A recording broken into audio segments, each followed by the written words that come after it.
Welcome back. In today's video I'll be showing you how to turn on high contrast on your Nintendo Switch 2. Let's get into the method. On the Switch 2 home screen, head to the System Settings app and then scroll down until you are in the section called Accessibility. Within here, select High Contrast to turn this on, and you should see the slight change in contrast, for example on the darker area of the toggle switches. You could also change the text size or enable bold text here to make that easier to read. That's how to turn on high contrast on your Nintendo Switch 2.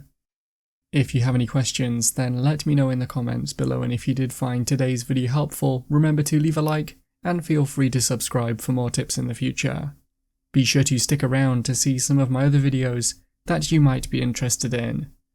Thanks so much for watching, and I will see you in another video.